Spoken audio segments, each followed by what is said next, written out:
नमो अरिहन्ताणं नमो सिद्धाणं नमो नमो आयर्याणं नमो वज्रायाणं नमो लोये सबसाहुणम् मङ्गलं भगवान् वीरो मङ्गलं गौतमो गणी मङ्गलं कुन्दकुन्दार्यो जैनधर्मोऽस्तु मङ्गलम् सर्वमङ्गलमाङ्गल्यं सर्वकल्याणकारकं प्रधानं सर्वधर्माणां जैनं जयतु शासनं जैनं जयतु शासनम् नमः श्रीवर्धमानाय निर्धूतकलिलात्मने सलोकानां त्रिलोकानां यद्विद्यादर्पणाय ते रत्नकरण श्रावकाचार्य जी ग्रंथ और उसके अंतर्गत हम जो पहला अधिकार है सम्यक दर्शनाधिकार उसकी चर्चा हम यहाँ कर रहे हैं। सबसे पहले हमने शुरुआत करी कि धर्म क्या होता है, वो देखा हमने। धर्म के बाद हमने देखा कि सम्यक दर्शन ज्ञान चारित्र रत्नत्रय व धर्म है। और फिर सम्यक दर्शन की डेफिनेशन देखी कि सम्यक दर्शन क्या है। श्रद्धा नाम परमार्था नाम आप्त आगम तपोभ्रताम। मतलब जो सम्यक दर्शन है वो सच्चे देवशास गुरु का श्रद्धान है। फिर सच्चे देवशास गुरु के श्रद्धान से फिर हमने बात शुरू करी कि सच्चे देव कौन से होते हैं। सबसे पहले सच्चे देव मतलब आप्त। जो आप्त हैं वो कौन है, वो वीतरागी सर्वज्ञ और हितोपदेशी हैं। फिर हमने देखा कि वो जो वीतरागी हुए हैं वो 18 दोषों से अ, रहित होते हैं। तो 18 दोषों की हमने चर्चा करी। फिर हमने 18 दोषों की चर्चा करी। फिर हमने देखा कि जो उसमें हमने श्वेतांबर मत से उसका कंपैरिजन करके देखा कि वो जो 18 दोषों जो हैं वो 18 दोष श्वेतांबर मत में कैसी उनकी कल्पना है और वहाँ पे किस प्रकार के वो दोष पाए जाते हैं। तो इसलिए वहाँ पे जो आप्त की जैसी परिभाषा है वो आप्त की परिभाषा वहाँ फिट नहीं बैठती है। फिर कल हमने शुरुआत करी थी 7वें नंबर के श्लोक की कि फिर से पढ़ते हैं। जो इधर जो आप थे उनके 8 प्रकार से उनको बताया, 8 नामों से उनको सार्थक किया गया है। 8 प्रकार से उनको जो है उनके नाम बताए गए हैं। उनकी चर्चा हमने प्रारंभ करी थी। 7वें नंबर का श्लोक है, पढ़ते हैं। परमेष्टि परम ज्योति विरागो विमल कृति सर्वज्ञो नादि मध्यांत सार्व शास्तोपलाल्यते। अब इधर जो है 8 नामों से जो आप्त हैं उनको बताया गया है। तो वो जो 8 नाम हैं वो 8 नाम कौन से हैं? सबसे पहले परमेष्टि है, परम ज्योति है, राग रहित हैं, विमल हैं, कृति मतलब कृत्य कृत्य हो गए हैं, सर्वज्ञ हैं और जिनका न आदि है न मध्य है न अंत है, आदि मध्यांत हैं, सार्व हैं। ये 8 नामों से उनको बताया गया। शास्तु मतलब हितोपदेशी। हितोपदेशी यहाँ पे नाम नहीं ली, हितोपदेशी जो आप्त हैं उनको ही हितोपदेशी बोला गया है। शास्तु पलाल्यते हैं ना, तो शास्तु शास्तु मतलब हितोपदेशी। तो जहाँ आप्त है यहाँ पे आप्त को हितोपदेशी ही बोला है, क्योंकि जो हितोपदेशक होता है वो नियम से वीतरागी और सर्वज्ञ तो होता ही है। यहाँ पे देखो हितोपदेशी पने को मुख्य करके बात रखी गई है। यहाँ पे जो भी अभी इतनी आप्त की जो चर्चा चल रही है वहाँ हितोपदेशी पना इनका मुख्य करी गई है। क्योंकि हमने देखा था अगर हम हितोपदेशी पना निकाल देंगे तो फिर जो सिद्ध भगवान है वो भी आप्त की कैटेगरी में आ जाएंगे।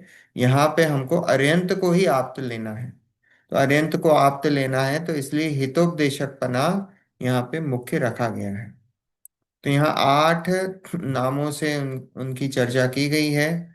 उन 8 नामों की चर्चा अब हम एक एक की यहाँ पे विशेष रूप से चर्चा करेंगे कि परमेष्टि परम ज्योति विराग विमल कृत्य कृत्य सर्वज्ञ अनादि मध्यांत सार्व, इन 8 नामों की जो है परिभाषा और उनके बारे में विशेष थोड़ी सी चर्चा यहाँ होगी।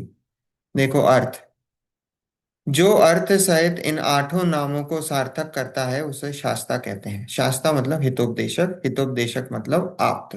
जो इनके 8 नाम बताए गए हैं, इन 8 नामों को सार्थक करता है, उनको शास्त्र या शास्ता या आप्त बोला जाता है। नाम कौन कौन से हैं? परमेष्टि, परम ज्योति, विराग, विमल, कृति, सर्वज्ञ, अनादि मध्यांत और सार्व। ये 8 जिसके सार्थक नाम हैं वह शास्ता है, उसी को आप्त कहते हैं। देखो भावार्थ। अब एक एक एक एक की परिभाषा है। परमेष्टि क्या है? परमेष्टि अर्थात परम इष्ट। परमेष्टि मतलब परम इष्ट।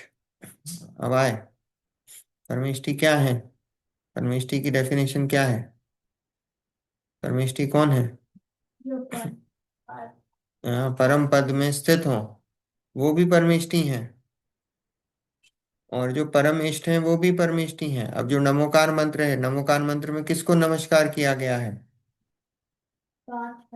5 परमेष्टियों को नमस्कार किया गया ना।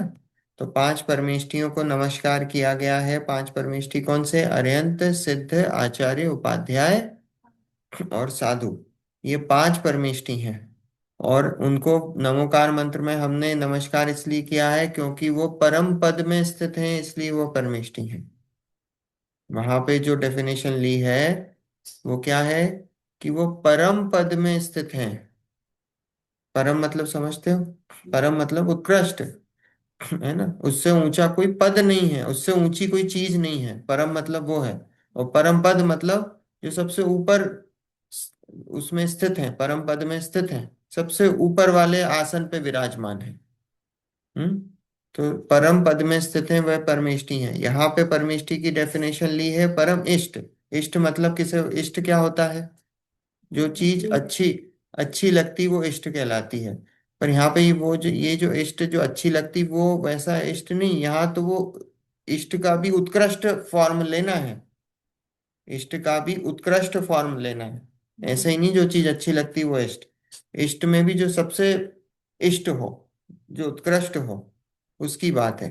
तो परमेष्टि अर्थात परम इष्ट, इंद्रादि इंद्रादिकों के द्वारा वंदनीय, जो परमात्म स्वरूप में ठहरा है, वह परमेष्टि है। परमेष्टियों को वंदन कौन कर रहे हैं? इंद्र, देवताओं के द्वारा। देवताओं के द्वारा 5 परमेष्टियों का वंदन होता है।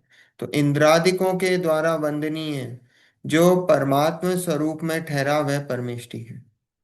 इंद्रों द्वारा वंदन किया जाता है परमेष्टियों को। और परमेष्टि कैसे हैं? परमेष्टि और कैसा होता है?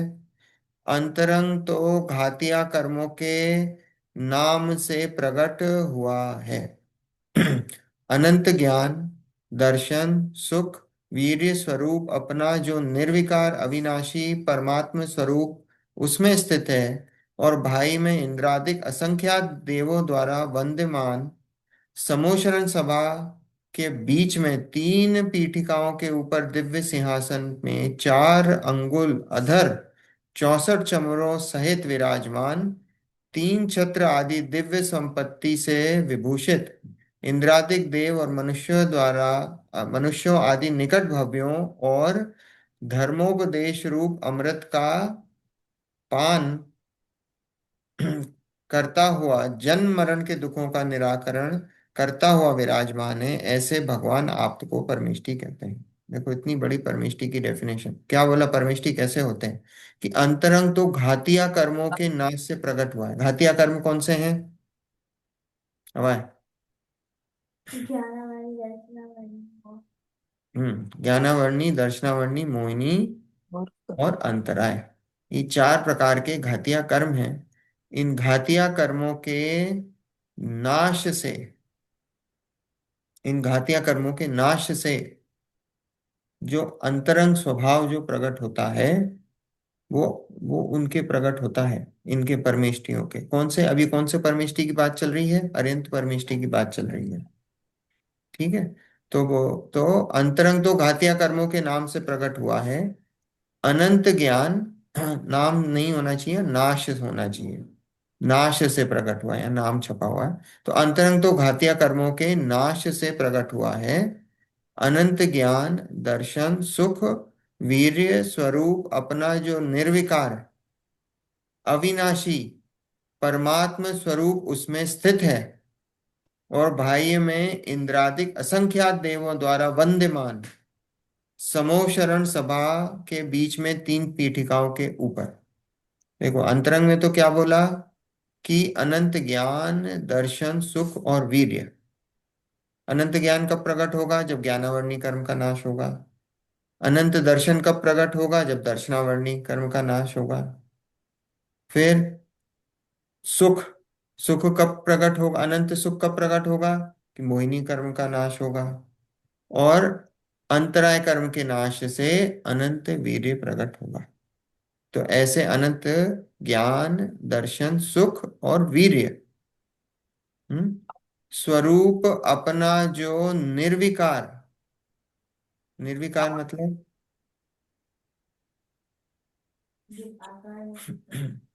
उधर तो वैसे तो आकार है, पर किसी भी प्रकार का विकार नहीं बचा। कोई भी प्रकार का कोई विकार नहीं बचा भगवान के। हैं जो मोह राग द्वेष रूपी जो विकार था, विकार कौन से हैं? मोह राग द्वेष रूपी जो विकार हैं, उन विकारों का नाश हो गया। अविनाशी, अविनाशी मतलब अब कभी एक बार अनंत बन गए तो अब क्या होगा? वापस संसार में नहीं आने वाले हैं। संसार का नाश कर दिया है। हम्म। अविनाशी ऐसे पद को प्राप्त कर लिया है कि अब संसार का नाश हो गया है। अविनाशी परमात्मा स्वरूप उसमें स्थित है। अपना स्वरूप कैसा है? अब वो आत्मा कैसा हो गया है? वो आत्मा परमात्मा बन गया है। तीन प्रकार के आत्मा बताए ना, बहिरात्मा, अंतरात्मा और परमात्मा। तो आप तो कौन सी कैटेगरी में है? दोनों। अंतरात्मा, बहिरात्मा और परमात्मा, कौन सी कैटेगरी में है आप? तो परमात्मा की कैटेगरी में है। भगवान कौन सी कैटेगरी है? परमात्मा, हम्म। है ना? तो आप तो परमात्मा, तो परमात्मा स्वरूप उसमें स्थित हैं, और बाह्य में इंद्रादिक असंख्यात देवों द्वारा वंद्यमान।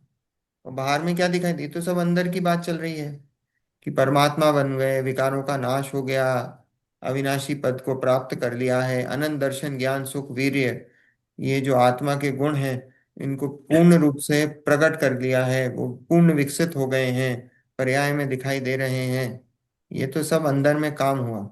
और बाहर में क्या हुआ? कि इंद्रादिक असंख्यात देवों द्वारा वंद्यमान, समोशरण सभा के बीच में तीन पीठिकाओं के ऊपर। समोशरण कैसा लगता है? वो तीन पीठिकाएं देखी आपने? तीन ऐसा बीच में आपने देखा होगा कि तीन, एक के ऊपर एक के ऊपर, तीन मंजिल जैसी। हम्म। फिर उसके ऊपर कमल का फूल होता है, और उसके ऊपर जो है वाह। भगवान विराजमान होते हैं। ऐसा है। हम्म। तो वो तीन पीठिकाएं ऐसी, वो तीन पीठिकाओं के ऊपर दिव्य सिंहासन में चार अंगुल, वो जो कमल है वो दिव्य सिंहासन, और उसमें भी डायरेक्ट कमल के फूल के ऊपर नहीं बैठते हैं।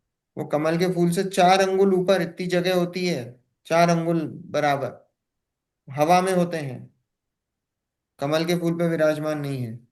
तो वो 4 अंगुल ऊपर, दिव्य सिंहासन में 4 अंगुल अधर, 64 चमरों सहित, आठ प्रातिहारी है ना, उसमें चमर है। हम्म, तो कर लेना, कहाँ से आवाज आ रही है? तो क्या बोला कि 64 चमरों सहित, 64 चमर। तो 8 प्रतिहार हैं, दिव्य पट, पौपन की वर्षा, दुंदुभि आसन, वाणी सरसा, छत्र चमर, भामंडल, है ना? ये तो प्रातिहार्य मनहानि। हम्म? कौन से अशोक वृक्ष हैं, पुष्प वृष्टि है, दुंदुभि है, ये सारी हैं। सिंहासन है, ये सारे आठ, ऐसे 8 प्रातिहार्य हैं।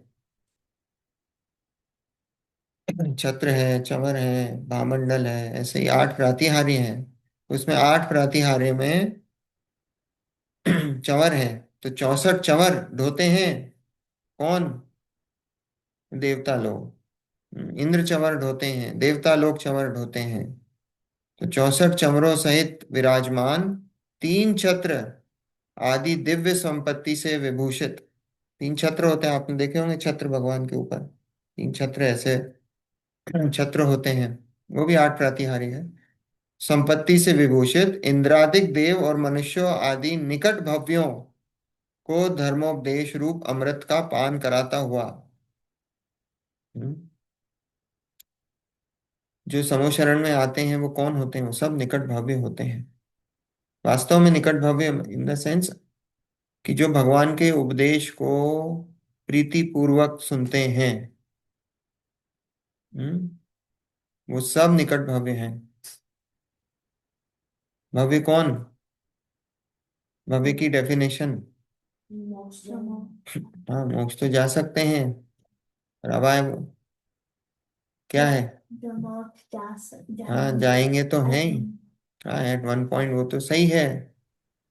पर अभी बताया था ना, तत्प्रति प्रीति चित्तेन क्या है? नहीं, सुनाओ क्या है? तत्प्रति प्रीति चित्तेन, नहीं याद? भूल गए? येन वार्तापि हि श्रुता निश्चितम च स भवेद भव्यो भावी निर्वाण भाजनम। क्या है कि भव्य की डेफिनेशन क्या है यहाँ पे? वो भव्य की डेफिनेशन है कि जो तत्प्रति प्रीति चित्तेन येन वार्तापि ही श्रुता निश्चितम स भवेद भव्यो भावी निर्वाण भाजनम। मतलब जो तत्व की बात प्रीति पूर्वक सुनता है, जो भगवान के उपदेश को प्रीति पूर्वक सुनता है, वो क्या है? तत्प्रति प्रीति चित्तेन येन वार्तापि ही श्रुता। और जो भगवान के उपदेश को प्रीति पूर्वक सुनता है, निश्चितम स भवेद भव्यो, निश्चित ही वो कैसा है? वो भव्य जीव है और भावी निर्वाण भाजनम, और जल्दी निर्वाण को प्राप्त करेगा। यहाँ उस उन भव्य जीवों की बात चल रही है। तो इंद्रादिक देव और मनुष्यों आदि निकट भव्यों को धर्मोपदेश रूप अमृत का पान कराता हुआ, जो समूह शरण में जाता है और जो समूह शरण में दिव्य ध्वनि भगवान का जो दिव्य ध्वनि कीर्ति है वो प्रीति पूर्वक सुनता है, वो नियम से निकट भव्य है। निकट भव्य समझे? मतलब जल्दी ही मोक्ष जाने वाला है। एक दूर भव्य होता है, वो दूर भव्य क्या है? हाँ, बाद में जाएगा, पर अभी टाइम नहीं है उसका, जल्दी जाएगा भविष्य में कभी। पर अभी ये निकट भव्य तो जल्दी ही मोक्ष जाने वाला है, ये उसकी बात है। तो निकट भव्यों को धर्मोपदेश रूप अमृत का पान कराता हुआ, जन्म जरा मरण के दुखों का निराकरण करता हुआ विराजमान है। ऐसे भगवान आपको परमेष्टि कहते हैं। भगवान क्या कर रहे हैं? जन्म जरा मरण के दुखों का निवारण, निराकरण करता हुआ विराजमान है। भगवान ने खुद के तो जन्म जरा, जरा मतलब बुढ़ापा, जन्म मतलब जन्म लेना, जरा मतलब बुढ़ापा, मरण मतलब मरना। तो उन्होंने क्या करा है? इन दुखों का निवारण कर दिया है। और जो भगवान के उपदेश को उतारता है, वो कैसा है? उसके भी जन्म जरा मरण के दुख का निवारण हो जाता है। ऐसे भगवान आपको परमेष्टि कहते हैं। ये परमेष्टि की इतनी चर्चा हुई। अब देखो, जो कर्मों की अधीनता से इंद्रियों के काम भोग आदि विषयों में तथा विनाशिक संपदा रूप राज्य संपदा में मग्न होकर स्त्रियों के अधीन होकर विषयों की तपन सहित रह रहे हैं, उनके परमेष्टिपना संभव ही नहीं है। अब परमेष्टिपना किसके संभव नहीं है? जो आपको साक्षात इंद्रियों के काम भोग आदि विषयों में लिप्त दिखाई दे रहे हैं। दिखाई दे रहे हैं ना? जो साक्षात अपनी स्त्री लेकर घूम रहे हैं, जो आपको साक्षात दिख रहे हैं कि वो तो काम भोग आदि में लिप्त हैं, पंच इंद्रियों के विषयों को भोग रहे हैं, तो बोले उनके परमेष्टिपना संभव नहीं है। तीन काल में संभव नहीं है।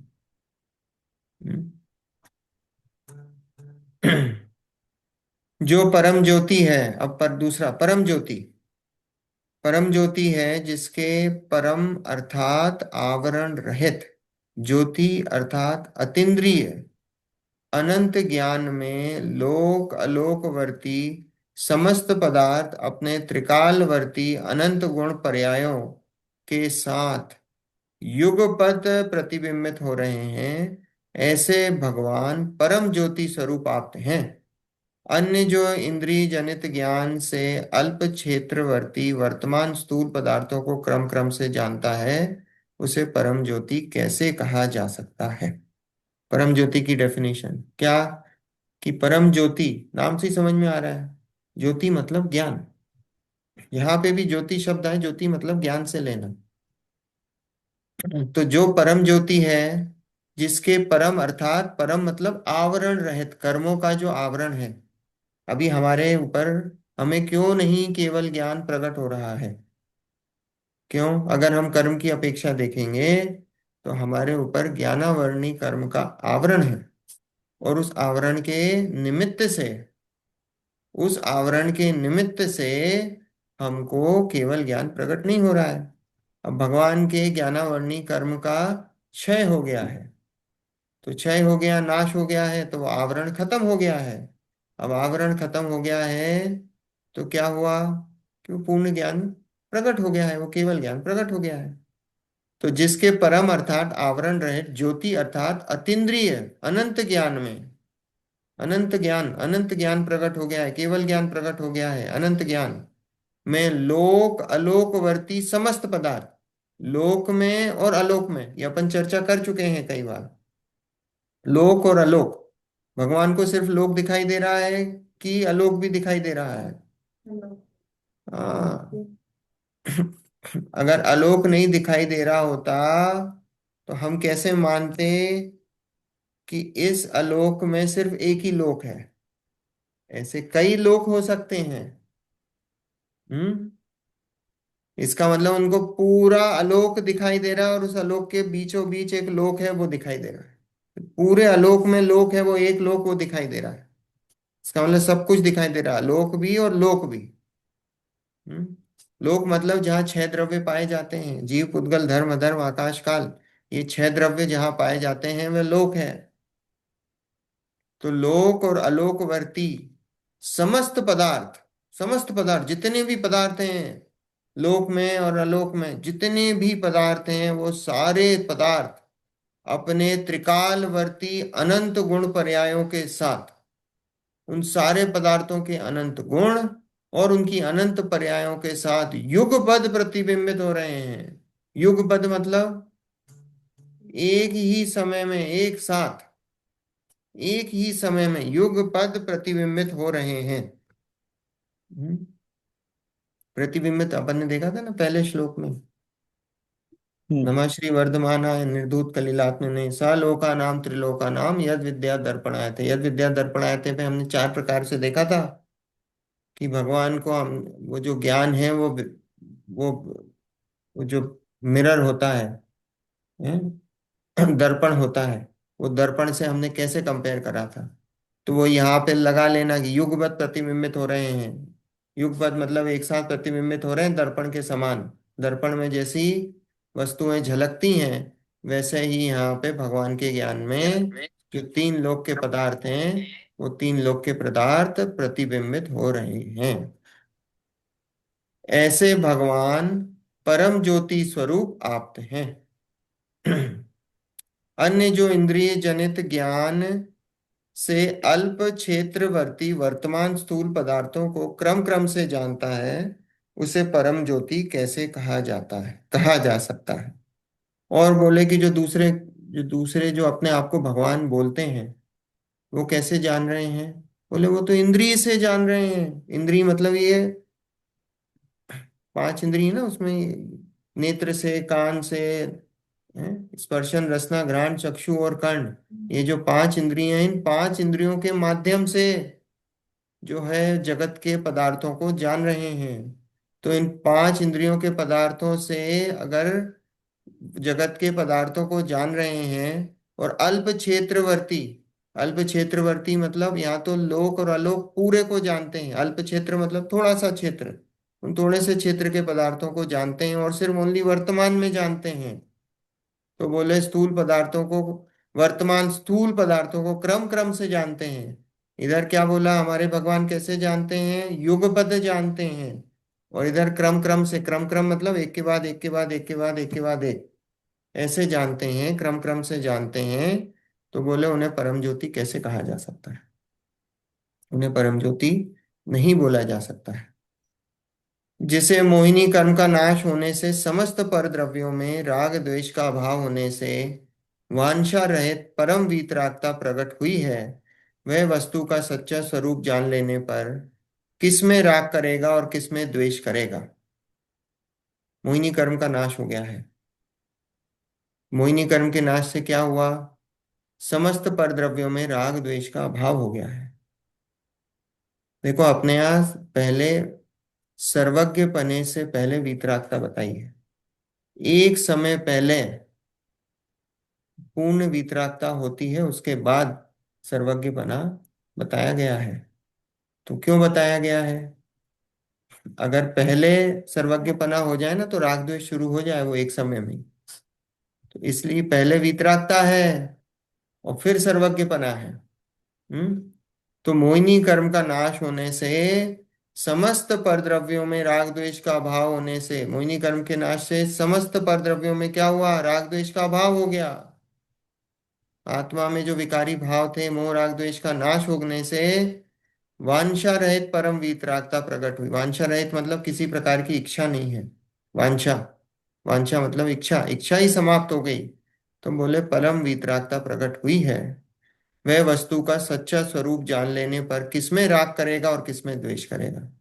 जब वस्तु का सच्चा स्वरूप समझ में आ गया कि एक वस्तु, हर एक वस्तु कैसी है, स्वतंत्र है, कोई वस्तु किसी का अच्छा बुरा कर नहीं सकती। हम्म। तो किसमें राग करे और किसमें द्वेष करे। एक एक वस्तु के बीच में वज्र की दीवार है। तो वज्र की दीवार है तो कोई एक वस्तु, सब वस्तु अपने आप में निरपेक्ष है, सारी की सारी वस्तुएं वीतरागी हैं। जगत के छयों द्रव्य वीतरागी हैं। हम तो अभी अपने आत्मा को बताते हैं कि हमारा आत्मा का स्वभाव वीतरागी है, पर जगत के जितनी भी वस्तु हैं, छह के छह द्रव्य वीतरागी हैं। छह के छह द्रव्य।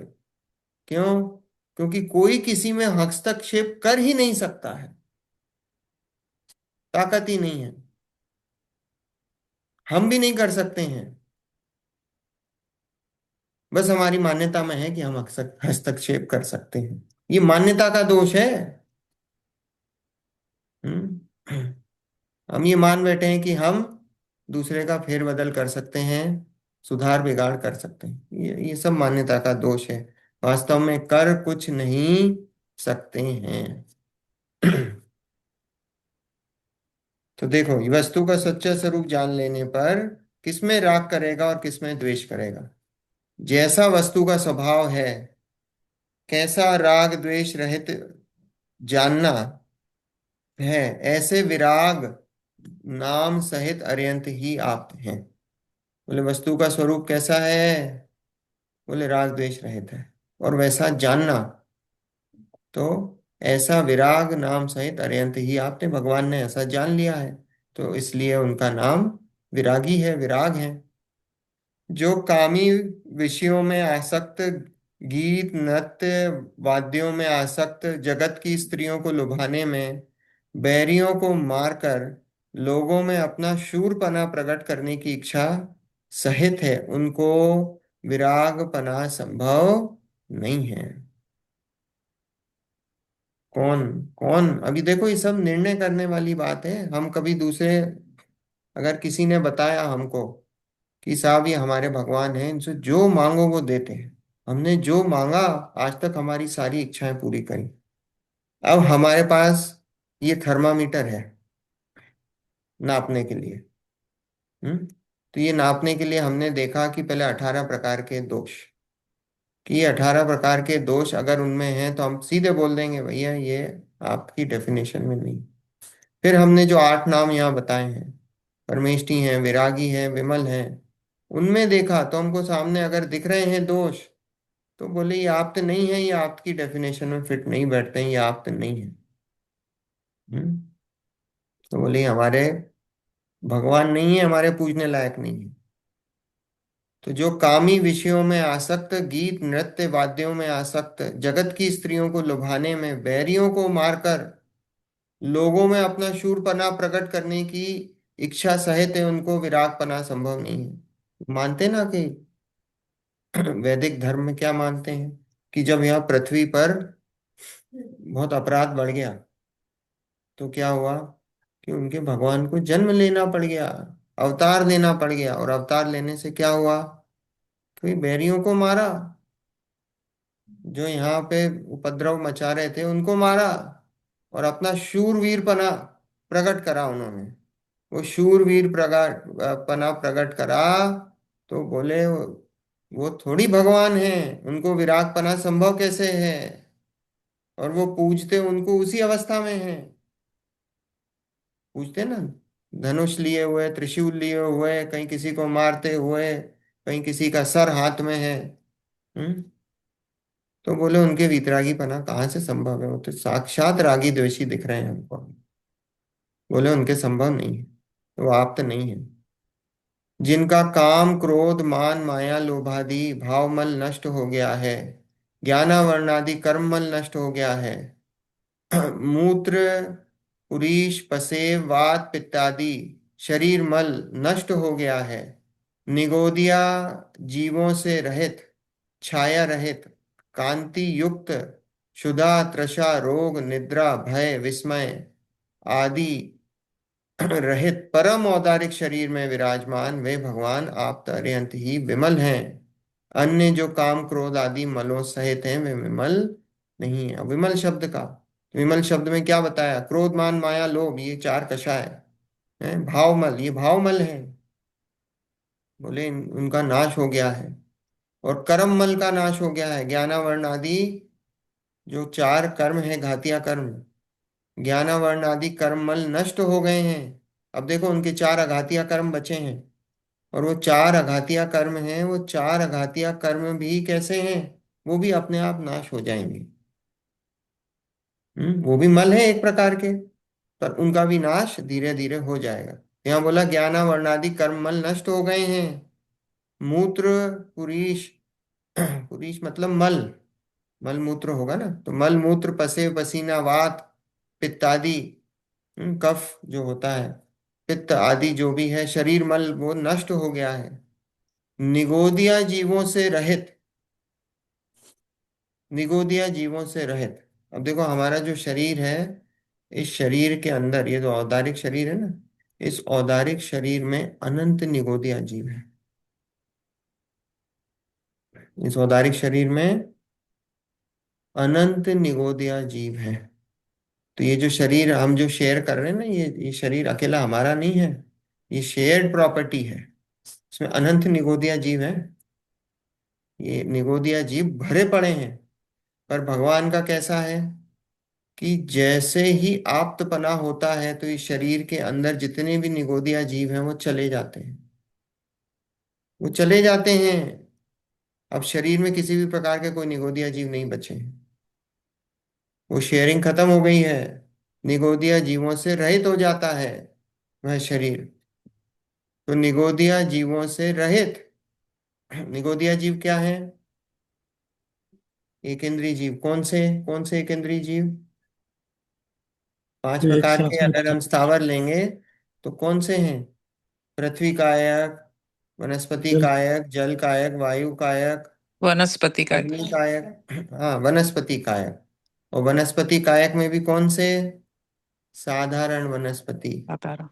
है ना, साधारण वनस्पति, है ना। अपन ने देखा था निगोदिया जीव की, अपन ने डेफिनेशन देखी थी एक, अगर आपको याद हो। उसके पांच विभाग करे थे, पर याद है? वो तो नहीं। एनीवेज चलो, अभी वो निगोदिया का नहीं चल रहा है। किसी दिन होगा तो निगोदिया के बारे में फिर करेंगे। निगोदिया जीव अपन ने पांच उसके करे थे ना, स्कंद अंडर आवास कुल्वी और शरीर। ठीक है। तो निगोदिया जीवों से रहित, छाया रहित। भगवान कैसे हैं? छाया रहित हैं। छाया नहीं पड़ती, भगवान जब चलते हैं ना तो छाया नहीं होती है। हम तो जब चलते हैं तो छाया गिरती ना, तो छाया नहीं होती है, आप्त की छाया नहीं होती है। हम्म। हाँ, शैडो। कांति युक्त। कांति मतलब तेज। हम्म। क्षुधा, तृषा, रोग, निद्रा, भय, विस्मय, ये अपन ने देख लिया। अब इसमें इसमें अब चर्चा नहीं करेंगे। 18 प्रकार के दोषों की विस्तार से चर्चा हो गई। तो ये 18 प्रकार के दोषों में ये आए हैं सब: क्षुधा, तृषा, रोग, निद्रा, भय, विस्मय, रहित परम औदारिक शरीर से विराजमान। अब भगवान का शरीर कैसा हो गया? परम औदारिक हो गया है, क्योंकि उसमें से निगोदिया जीव चले गए हैं। अब कैसे हो गए हैं? बस ये अब अंतिम शरीर है, मोक्ष जाने वाले हैं। तो परम औदारिक हो गया, जैसे ही अनंत पने को प्राप्त होते हैं परम औदारिक हो जाता है निगोदिया जीवों के जाने से।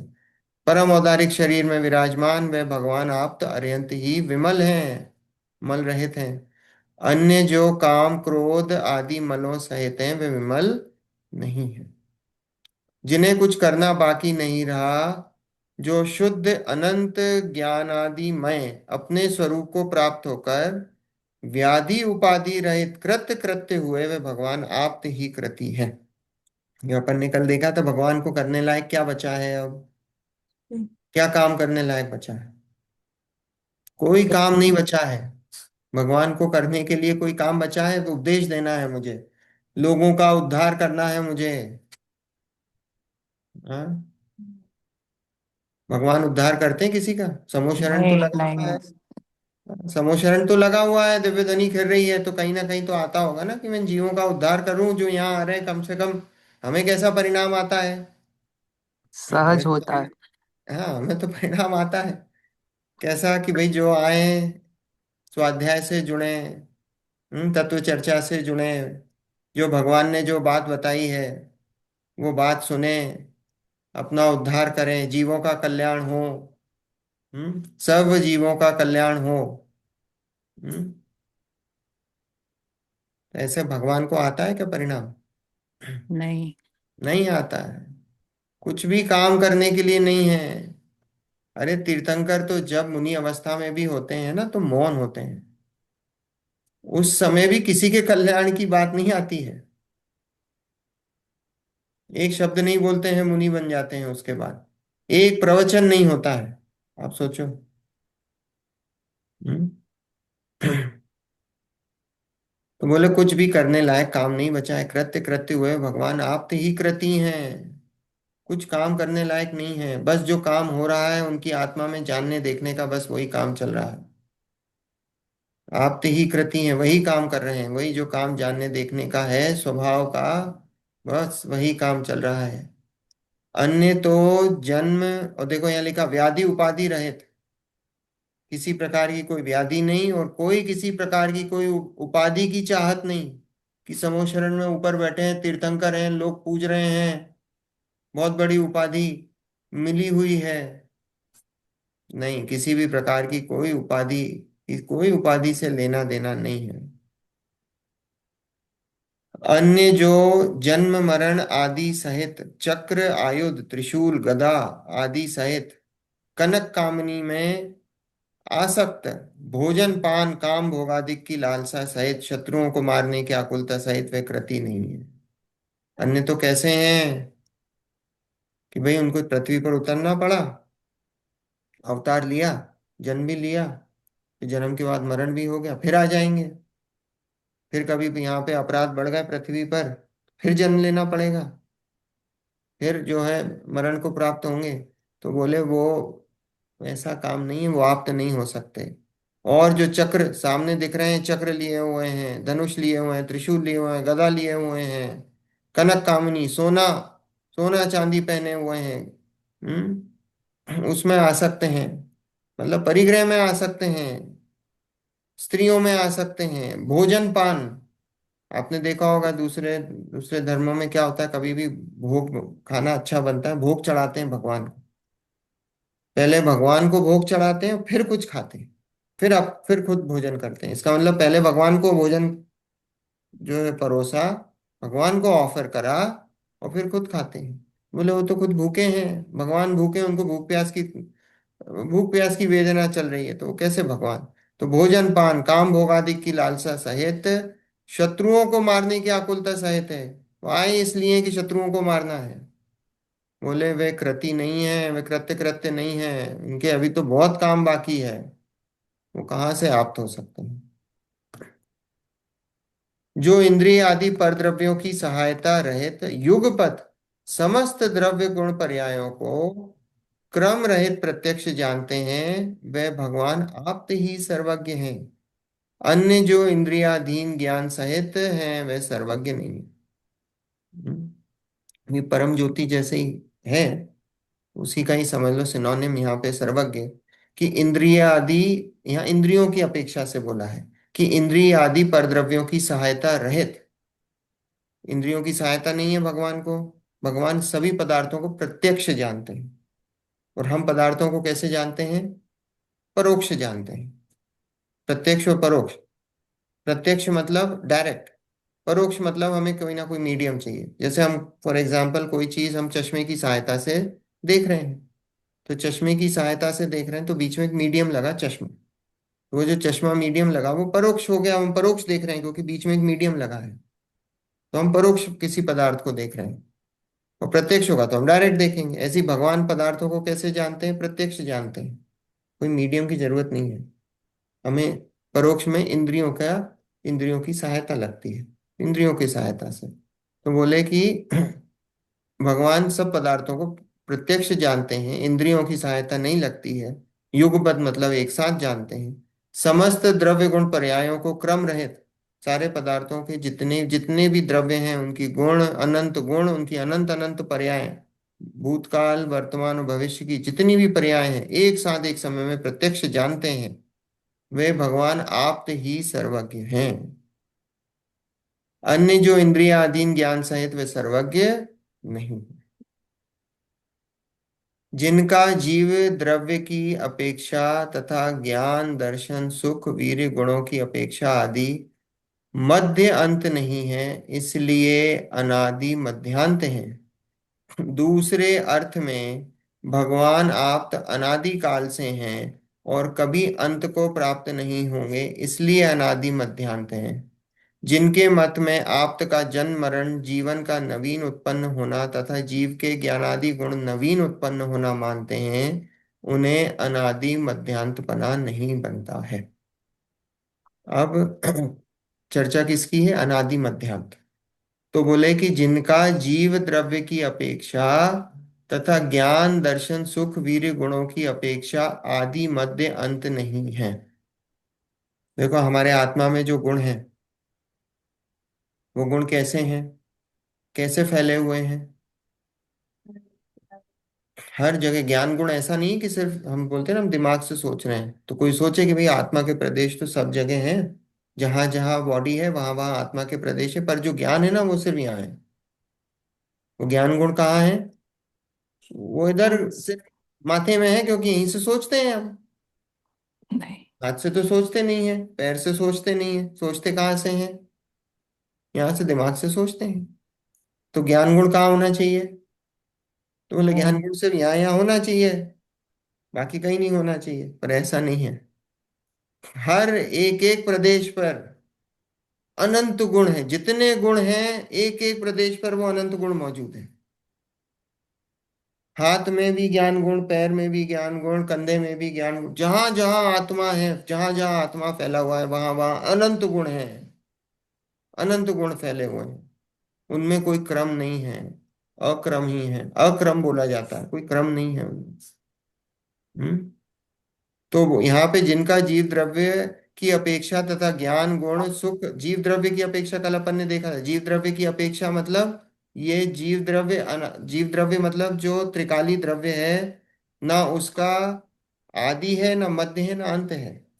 पर्याय, पर्याय को गौण कर दो। जो त्रिकाली द्रव्य बचा है, वो त्रिकाली द्रव्य का ना कोई आदि है ना कोई, कब से है त्रिकाली द्रव्य? अनादि से है, वैसा का वैसा, और अभी भी वैसा का वैसा है वर्तमान में। और अगर भगवान बन गए हम तो भी वैसा का वैसा है। नरक में चले गए आगे भविष्य में तो भी वैसा का वैसा है। त्रिकाली द्रव्य में कोई चेंज नहीं। क्योंकि नाम ही त्रिकाली है। वो तीन काल से वैसा का वैसा ही है। उसमें कोई चेंज नहीं है। तो जीव, ये जीव द्रव्य की अपेक्षा बोला। तथा ज्ञान दर्शन सुख वीर्य गुणों की अपेक्षा बोला। ज्ञान दर्शन सुख वीर्य कैसे हैं?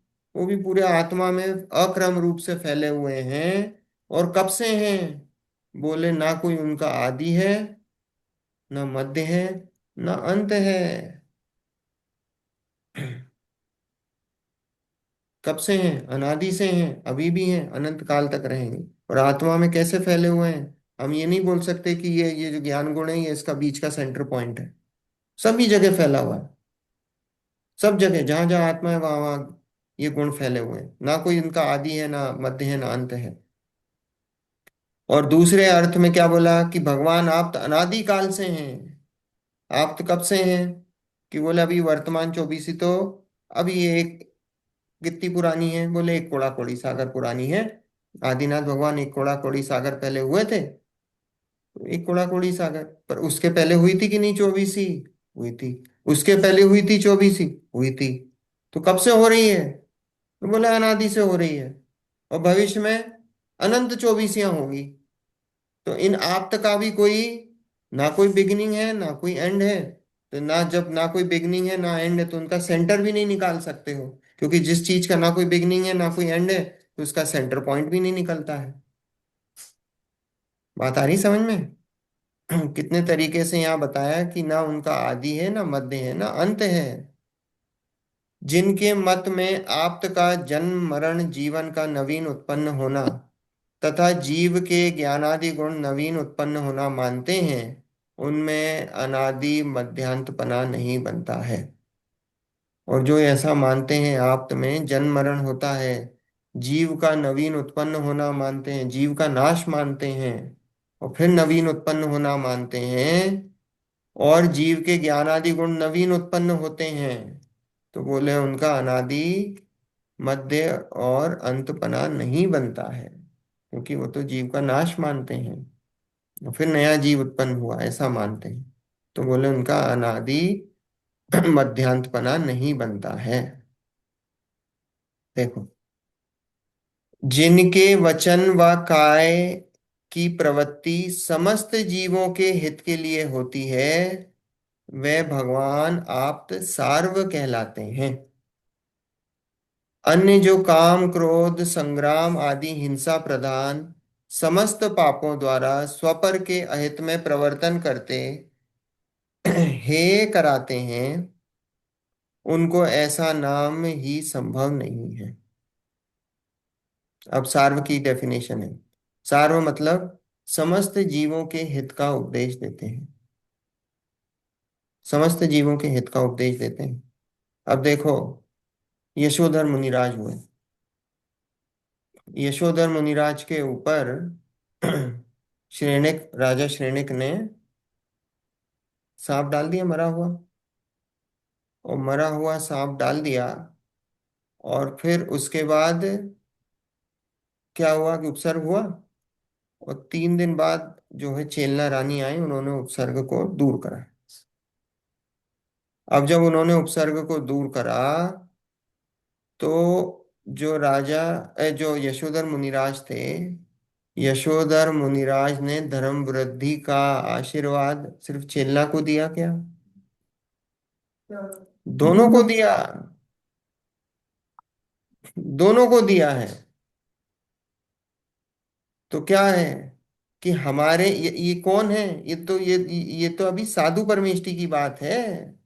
ये तो साधु परमेष्टि ही कैसे हैं कि वो साधु परमेष्टि ही सबके हित की बात करते हैं। धर्म वृद्धि का उपदेश उन्होंने दोनों को दिया है। दोनों को दिया है। वहां पे किसी प्रकार का कोई वो नहीं है कि भैया इन्होंने मेरे पे ऊपर उपसर्ग करा, इन्होंने सांप डाल दिया तो मैंने कैसे दे सकता हूँ आशीर्वाद। ये तो अभी साधु हो गए, इनमें इतनी वितरागता आ गई है। वो तो जो पूर्ण वितरागी हो गए उनकी तो बात ही अलग है। हम्म? बोला ना, जिनके वचन व काय की प्रवृत्ति, जिनके वचन व काय की प्रवृत्ति समस्त जीवों के हित के लिए ही होती है, हमारे साधु हैं। देखो हमारा बहुत, जो हमारा वास्तव में धर्म है ना, बड़ा अहिंसक है। बहुत अहिंसक है।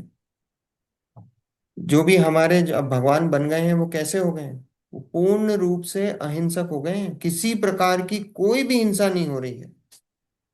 जैसे जैसे आप आगे आगे गुणों में जाते जाओगे वैसे अहिंसक गुणस्थान बढ़ते हैं, अहिंसक पना बढ़ता जाता है। बाहरी हिंसा की बात कर रहा हूँ अभी, अंदर की अहिंसा राग द्वेष की तो वो अहिंसक पना तो बढ़ता ही जाता है, उसी से गुणस्थान आगे बढ़ रहे हैं। पर बाहरी में भी जो है हिंसा वो कम होती जाती है। यहाँ लिखा ना कि जिनके वचन व काय की प्रवृत्ति, हमें मुनिराजों की काय की प्रवृत्ति 28 मूल गुण जो बताए हैं वो क्या बताए हैं? और- हाँ। हाँ, वो तो बाहरी है, बाहरी वो क्या है, वो तो वो वास्तव में देखा जाए तो वो अहिंसा के उपकरण है उनके पास। वो अहिंसा के उपकरण है, वो 28 मूल गुण।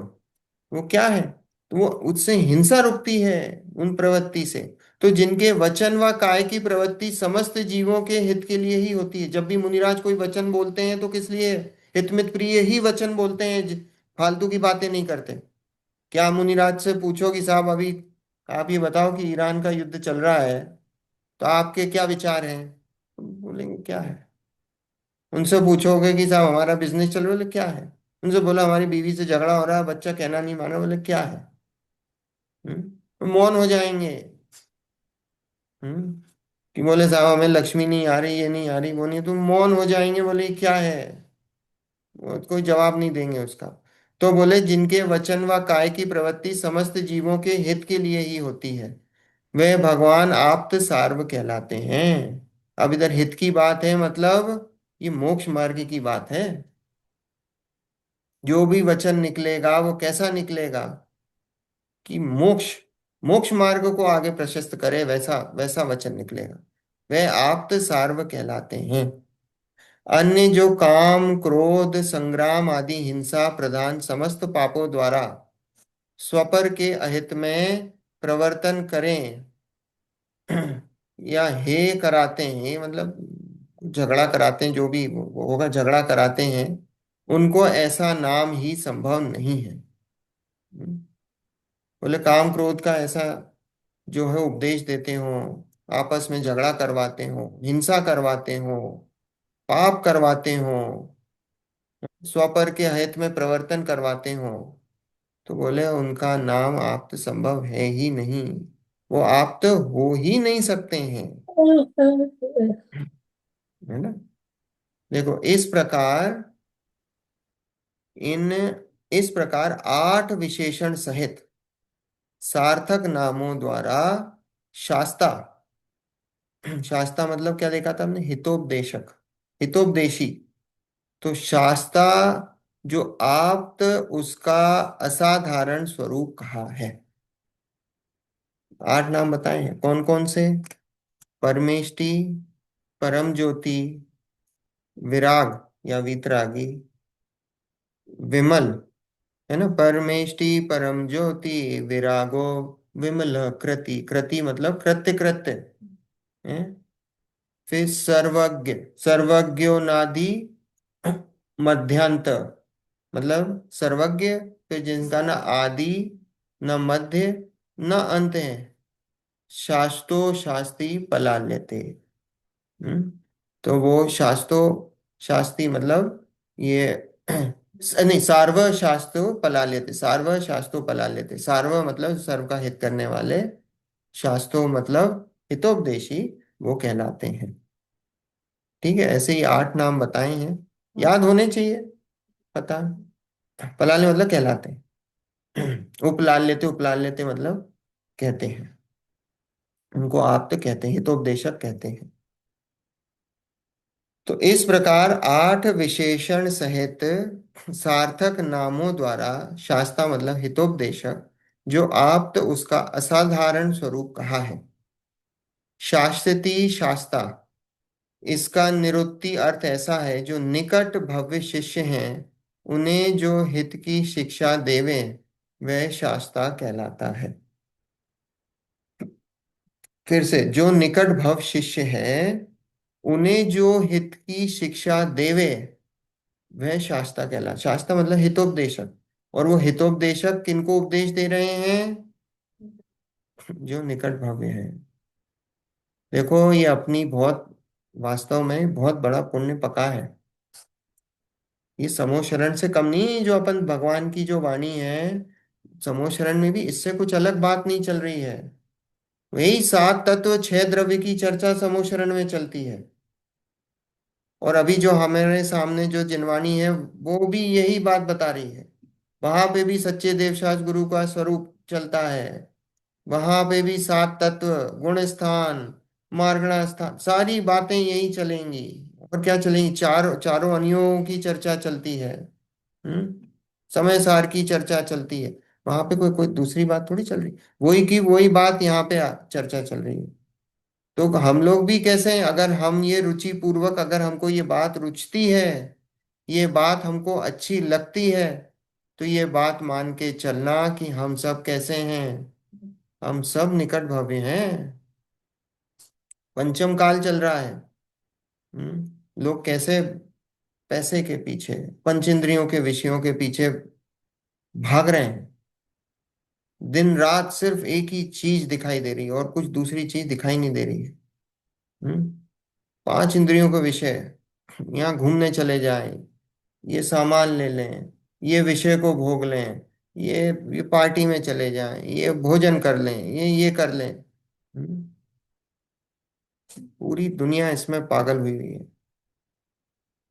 ये समय निकालना, स्वाध्याय के लिए समय निकालना, और उसको रुचि पूर्वक सुनना, और उसमें मन लगना, ये इस बात का सूचक है कि हम सब यहाँ पे जितने लोग बैठे हैं, हम सब निकट भव्य हैं। हम्म, हमको ये बात अच्छी लगे, ये हित का उपदेश लगे, तो वास्तव में निकट भव्य है। देखो अब जो शास्त्रा अर्थात आप हैं, वह सत्पुरुषों को स्वर्ग और मोक्ष को प्राप्त कराने वाली शिक्षा प्रदान करके अपनी प्रशंसा लाभ पूजादिक फल को नहीं चाहता है, ऐसा कथन करने वाला श्लोक कहते हैं। 8वें नंबर का श्लोक है ना, जो आप हैं, वह सत्पुरुषों को स्वर्ग और मोक्ष को प्राप्त कराने वाली शिक्षा प्रदान करने करके अपनी प्रशंसा लाभ पूजादि फल को नहीं चाहता है। अब जो भगवान है वो उपदेश देते हैं, और उनके उपदेश से जीव कैसे हैं, मोक्ष को जाते हैं, और जो मोक्ष नहीं जा पाते हैं वो स्वर्ग में जाते हैं। पर अपनी प्रशंसा लाभ पूजादिक वो नहीं चाहते हैं, ऐसा कथन करने वाला श्लोक, ये अगली बार अपन इसकी चर्चा करेंगे। 8वें नंबर का श्लोक है, जोरदार श्लोक है। अपन इसकी चर्चा अगले हफ्ते करेंगे। अभी की बात आज यहीं पे उसको विराम देते हैं। चलो, जिनवाणी स्तुति। निज निधि निज में बताई, यह अनंत उपकार है, उसके लिए जिन वाणी माँ को वंदना शत बार है, वंदना शत बार है, वंदना शत बार है। 9 बार नमोकार।